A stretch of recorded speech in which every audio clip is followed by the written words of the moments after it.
নমস্কাৰ news 18 Assam north ইষ্টৰ এতিয়া খবৰ হৈতে ষ্টুডিঅত মই ভামহন্ত আৰু এই মুহূৰ্তৰ ব্ৰেকিং নিউজ প্ৰাক্তন মুখ্যমন্ত্ৰী তৰুণ গগৈ স্বাস্থ্যৰ দ্ৰুত অৱনতি ঘটিছে নিখাৰে পৰা তৰুণ গগৈ স্বাস্থ্যৰ অৱনতি ঘটিছে ভেন্টিলেশনতে আছে তৰুণ গগৈ যান্ত্ৰিকভাৱে উশাহ নিশাহৰ ব্যৱস্থা কৰা হৈছে তৰুণ গগৈ বহুকেইটা অংগ বিকল হৈ পৰিছে তৰুণ গগৈ নিখাৰে পৰা তৰুণ গগৈ স্বাস্থ্যৰ অৱনতি ঘটিছে আৰু নিউজ 18 আগত এই কথা জনাইছে জিএমচিএছৰ অধীক্ষক অভিজিত শৰ্মাই তৰুণ গগৈক দিয়া হৈছে কেবা ইউনিট টেষ্ট 26 অক্টোবৰত জিএমচিএছৰ পৰা ৰিলিজ দিয়া হৈছিল তৰুণ গগৈক 30 অক্টোবৰত পুনৰ তেওঁক ভৰ্তি কৰা হৈছিল পুত্ৰ গৌৰৱ গগৈ সহ আৰু ইতিমধ্যে আমি জনাইছো যে জিএমচিএছৰ চিকিৎসকে জনাইছে জিএমচিএছৰ অধীক্ষক অভিজিত শৰ্মা ইতিমধ্যে নিউজ 18 আগত অৱগত কৰিছে কিদৰে তেওঁৰ স্বাস্থ্যৰ দ্ৰুত অৱনতি ঘটিছে তেওঁক যেহেতু কেবা ইউনিট টেষ্ট দিবলগীয়া হৈছে ইয়াৰ পূৰ্বে যেহেতু 26 অক্টোবৰত তেওঁক ৰিলিজ দিয়া হৈছিল কিন্তু পুনৰ 30 অক্টোবৰত তেওঁৰ স্বাস্থ্যৰ অৱনতি ঘটাত পুনৰ তেওঁক ভৰ্তি কৰোৱা হয় আৰু তাৰ পিছৰে পৰা চিকিৎসা চলি আছে আৰু কালিৰ পৰা যেহেতু তেখেতৰ স্বাস্থ্যৰ দ্ৰুত অৱনতি ঘটিছে যাৰ পৰিপ্ৰেক্ষিতত এতিয়া সকলো চিন্তিত হৈ পৰিছে চিকিৎসকসকলে জনাইছে কিদৰে তেওঁৰ স্বাস্থ্যৰ যি অৱনতি ঘটিছে তেওঁৰ স্বাস্থ্যৰ বাবে ব্যৱস্থা গ্ৰহণ কৰা হৈছে নিখাৰে পৰা তেওঁ যেহেতু ভেন্টিলেশনত আছে যান্ত্ৰিকভাৱে উশাহ নিশাহৰ ব্যৱস্থা কৰা হৈছে যেহেতু ইতিমধ্যে বহুকেইটা অংগ বিকল হৈ গৈছে দ্ৰুত অৱনতি ঘটিছে স্বাস্থ্যৰ এই কথা অৱগত কৰিছে নিউজ 18 আগত অধীক্ষক জিএমচিএছৰ অধীক্ষক অভিজিত শৰ্মাই আজি ৰাতিপুৱা আকৌ আমাৰ ট্ৰিটমেণ্ট টিম কমিটিটোৱে চাইছে আমাৰ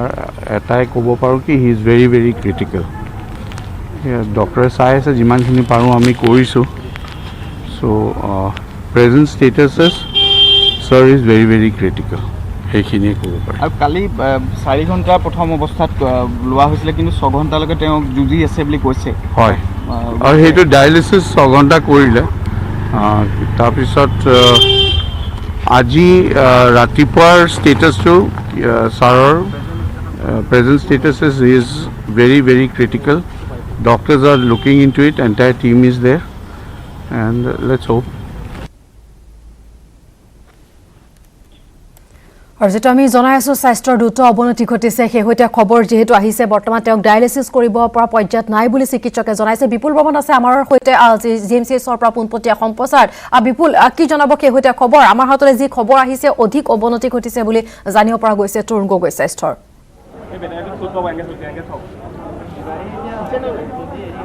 হয় ইভা আমি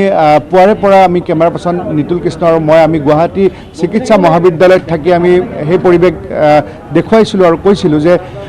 যি ধৰণে জিএমচিএছৰ অধীক্ষক ডক্টৰ অভিজিত শৰ্মাই আমাক জনাইছিলে যে প্ৰাক্তন মুখ্যমন্ত্ৰী তথা প্ৰাক্তন কেন্দ্ৰীয় মন্ত্ৰী তৰুণ গগৈৰ স্বাস্থ্য যথেষ্ট অৱনতি হৈছে তেখেতৰ ভেৰি ভেৰি ক্ৰিটিকেল বুলি কৈছে আৰু ইয়াত থকা সকলোৱে যথেষ্ট দুখ অনুভৱ কৰিছে যে যিগৰাকী ব্যক্তিয়ে দেৱালীৰ সময়তো অসমৰ ৰাজনীতিৰ খবৰ লৈছিলে দেশৰ ৰাজনীতিৰ খবৰ লৈছিলে তথা যেতিয়াই কোভিডত আক্ৰান্ত হৈছিলে 26 আগষ্ট তাৰ আগলৈকে তেখেতে দুদিনৰ মূৰে মূৰে যি ধৰণে সংবাদমেল পাতি বিভিন্ন ধৰণৰ ইছ্যুৰ ওপৰত তেখেতে কথা কৈছিলে সেইগৰাকী ব্যক্তি তেখেতে নৰসিম্হা ৰাও মন্ত্ৰীসভাৰ কেন্দ্ৰীয় মন্ত্ৰী আছিলে ফুড প্ৰচেছিং মন্ত্ৰী স্বতন্ত্ৰ মন্ত্ৰী আৰু অসমৰ তিনিবাৰকৈ তিনিটা কাৰ্যকালত তেখেতে মুখ্যমন্ত্ৰী আছিল 2001 চনৰ পৰা 2016 চনলৈ সেইগৰাকী তৰুণ গগৈয়ে যিকোনো ধৰণৰ মুহূৰ্তৰ লগত তেখেতে মোকাবিলা কৰিছিলে খুব অতি সহজভাৱে অতি সহজ সৰলভাৱে সেইগৰাকী ব্যক্তিয়ে এতিয়াও ফাইট কৰি আছে তেওঁ কিছু সময় আগতে তেখেতৰ পুত্ৰ সাংসদ পুত্ৰ কলিয়াবৰৰ যে গৌৰৱ গগৈয়ে আমাৰ ওচৰত জনাইছিলে যে প্ৰাক্তন মুখ্যমন্ত্ৰী তৰুণ গগৈ ফাইট কৰি আছে বুলি কৈছিলে আৰু যোৱা নিশা তৰুণ গগৈৰ সৈতে এটেণ্ডেঞ্চ হিচাপে আছিলে পত্নী দলি গগৈ আৰু পুৱাৰ ভাগতে সাংসদ গৌৰৱ গগৈ আহিছিলে গৌৰৱ গগৈৰ লগত মানস বৰা আছিলে প্ৰাক্তন অসম বিধানসভাৰ অধ্যক্ষ পৃথ্বীপ মাঝি আছিলে ডাক্তৰ জয়প্ৰকাশ দাস আছিলে আৰু কিছু সময় আগতে স্বাস্থ্যমন্ত্ৰী ডক্টৰ হিমন্ত বিশ্ব শৰ্মা আহি জিএমচিএছত আহি উপস্থিত হৈছে এতিয়া স্বাস্থ্য বুজ লৈ আছে আৰু ডক্টৰ অভিজিত শৰ্মা ছুপাৰিণ্টেণ্ডেণ্ট তেখেতে জিএমচিএছৰ তেখেতে জনোৱা মতে যে এতিয়া তেখেতে নিজৰ জীৱন যুদ্ধৰ সংগ্ৰামত লিপ্ত হৈছে আৰু অতি সংকটজনক অৱস্থা গতিকে এটা চিকিৎসকৰ দল আৰু এইমছৰ যিহেতু বিশেষজ্ঞৰ দলৰ সৈতে ভিডিঅ' কনফাৰেন্স বা বিভিন্ন ধৰণৰ পৰামৰ্শ লৈ এতিয়াও চিকিৎসা চলাই থকা হৈছে। যোৱাকালি সন্ধিয়া 6 ঘণ্টা সময় তেখেতৰ ডায়েলিচিছ কৰা হৈছিলে আৰু এতিয়া ডায়েলিচিছ কৰাৰ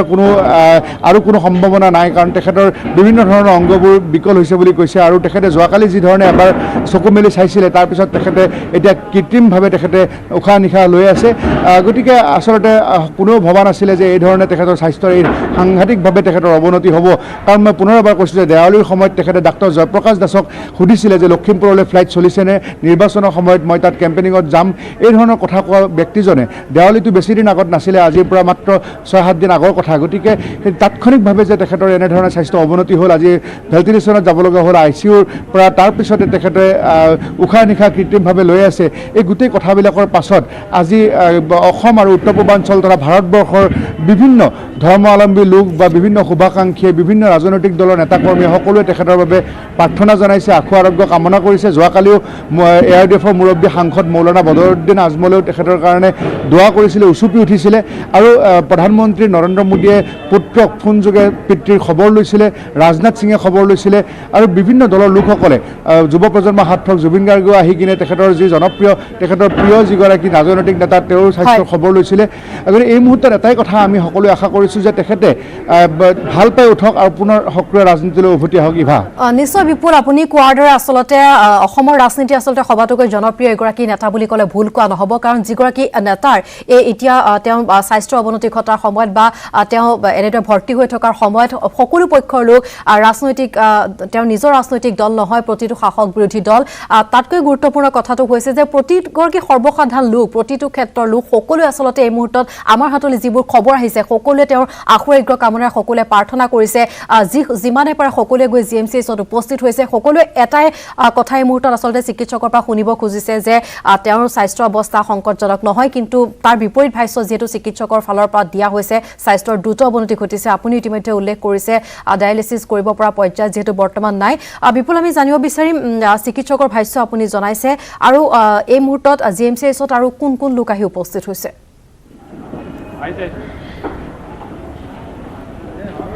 চাওক, এইগৰাকী যি প্ৰবীণ ৰাজনৈতিক নেতা, তেখেতৰ এতিয়া ভাল পাওক সকলোৱে সেইটোকে আশা কৰিছে। আৰু তেখেতৰ যি 50 বছৰ তেখেতে যি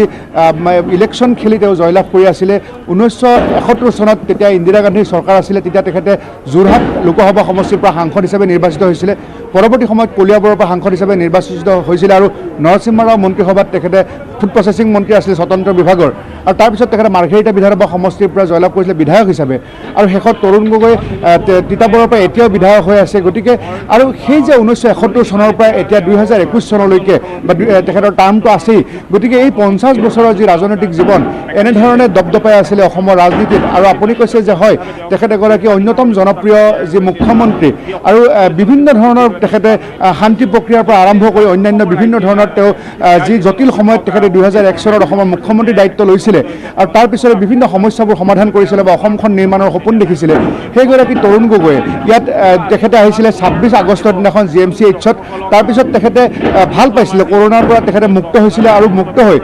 অক্টোবৰৰ 26 তাৰিখে তেখেতে বাসগৃহলৈ গৈছিলে। দিছপুৰৰ যি বিধায়কৰ চৰকাৰী আৱাসগৃহ আছে প্ৰাক্তন মুখ্যমন্ত্ৰীৰ বাবে সুকীয়াকৈ, তালৈ গৈছিলে। কিন্তু 4 দিন পিছত তেখেতৰ যেতিয়া স্বাস্থ্য আকৌ অৱনতি হ'ল, তেতিয়া 30 অক্টোবৰৰ দিনাখন আকৌ ইয়ালৈ আহিছিলে GMCHলৈকে। তাৰপিছতো তেখেতে ইমান বেছি বেয়া হোৱা নাছিলে। কিছু সময় আগতে প্ৰাক্তন NSOৰ ৰাজ্যিক সভাপতি ডক্টৰ জয়প্ৰকাশ দাস, লখিমপুৰ জিলাৰ সভাপতি, তেখেতে আমাৰ ওচৰত মন্তব্য আগবঢ়াইছিল যে 15-16 তাৰিখে তেখেতে যেতিয়া লগ পাইছিলে, তেতিয়া বহু ধৰণৰ ৰাজনৈতিক কথা পাতিছিলে। আৰু সেই সময়তো মুখ্যমন্ত্ৰী সৰ্বানন্দ সোণোৱাল বা বিজেপি ৰাজ্যিক সভাপতি ৰঞ্জিত দাস বা অন্যান্য যিসকল নেতা, শাসক বিৰোধী সকলো নেতা তেখেতৰ খা খবৰ ল'বলৈ আহিছিলে। এই মুহূৰ্তত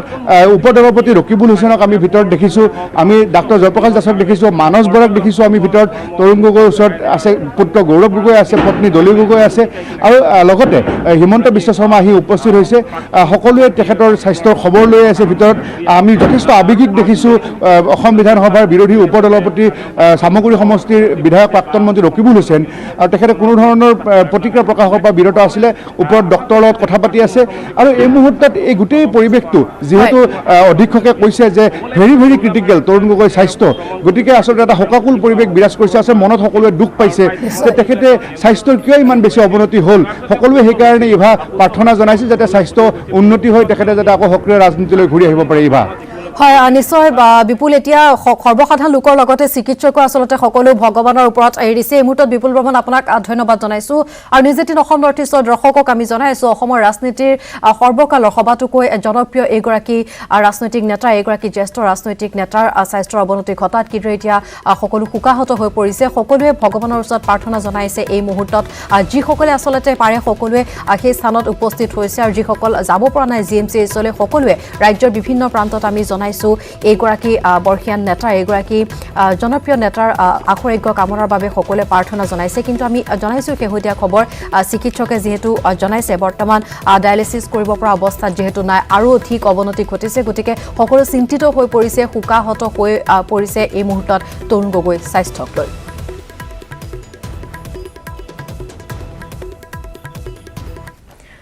আৰু পৰৱৰ্তী খবৰ আগবাঢ়িছো আমি জনাই যাম GMCHৰ পৰা তৰুণ গগৈ স্বাস্থ্যৰ শেহতীয়া খবৰ সন্দৰ্ভত আহিছো এই মুহূৰ্তত আন এক গুৰুত্বপূৰ্ণ খবৰ লৈ মৈৰাবাৰীত ৰাইজৰ দলৰ সভাত দুৰ্বাদৰ কাজিয়া অসমৰ স্বাভিমান গামোচাক অপমান কৰিছে ৰাইজৰ দলৰ নেতৃত্বই ৰাইজৰ দলৰ নগাঁও জিলাৰ আহ্বায়ক নীলমণি শইকীয়াই দলিয়াই দিলে গামোচা ৰাইজৰ দলৰ কমিটি গঠনক লৈ প্ৰাৰ্থিত্ব প্ৰত্যাশী ডাক্তৰ ৰিয়াজউদ্দিনৰ হৈছিল বাকযুদ্ধ সভাত উপস্থিত আছিল কৃষক মুক্তি আৰু বীৰ লাচিত সেনাৰ কেইবাগৰাকীও নেতা উল্লেখ কৰিব পাৰি যে 83 নম্বৰ ঢিং বিধানসভা সমষ্টিৰ কমিটিৰ গঠন কৰাৰ উদ্দেশ্যে অনুষ্ঠিত হৈছিল এই সভাখন কিন্তু কমিটিখনৰ সদস্য তালিকাৰ পূৰ্বে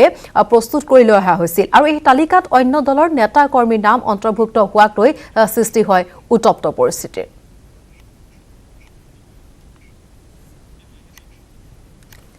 আমি জনাই আছো ৰাইজৰ দলৰ সভাত কিদৰে আসলতে এক উত্তপ্ত পৰিস্থিতিৰ সৃষ্টি হৈছে পূৰ্বে এখন তালিকা লৈ অহা হৈছিল সেই তালিকাত অন্য দলৰ নেতা কৰ্মীৰ নাম অন্তৰ্ভুক্ত হোৱাক লৈ এই উত্তপ্ত পৰিস্থিতিৰ সৃষ্টি হয়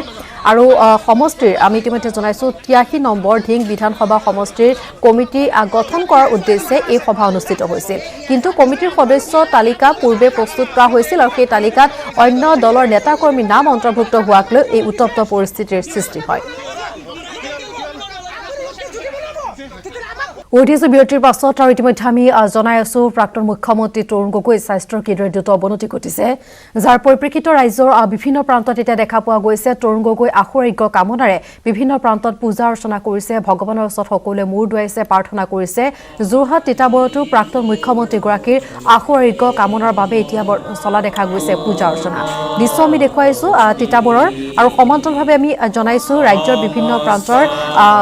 সমান্তৰালভাৱে প্ৰবাসী অসমীয়া সকলো যেটো সকলোৱে প্ৰাৰ্থনা কৰিছে সৰ্বকালৰ এগৰাকী জনপ্ৰিয় নেতাৰ যাতে স্বাস্থ্যৰ দ্ৰুত অৱনতি যেটো তেখেতৰ ঘটিছে তেওঁ যাতে পুনৰ সুস্থিৰ অৱস্থালৈ ঘূৰি আহে তাৰ বাবে প্ৰাৰ্থনা কৰিছে কাৰণ চিকিৎসকৰ ভাষ্যত সকলো চিন্তিত হৈ পৰিছে যাৰ বাবে এতিয়া নেদেখাজনৰ শৰণাপন্ন হৈছে সকলো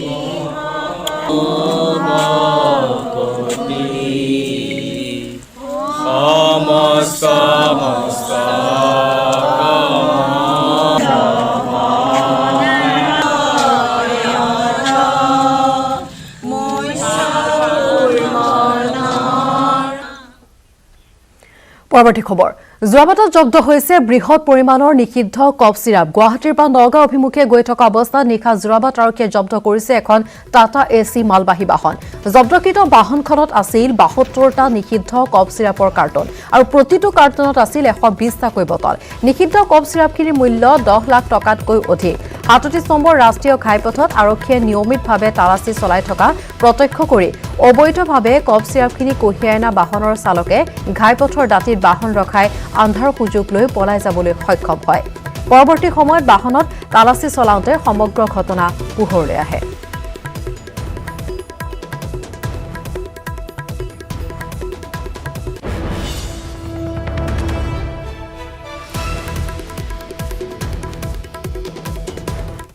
আৰু খবৰ অব্যাহত থাকিব পুনৰ সময় হৈছে খন্তেক বিৰতি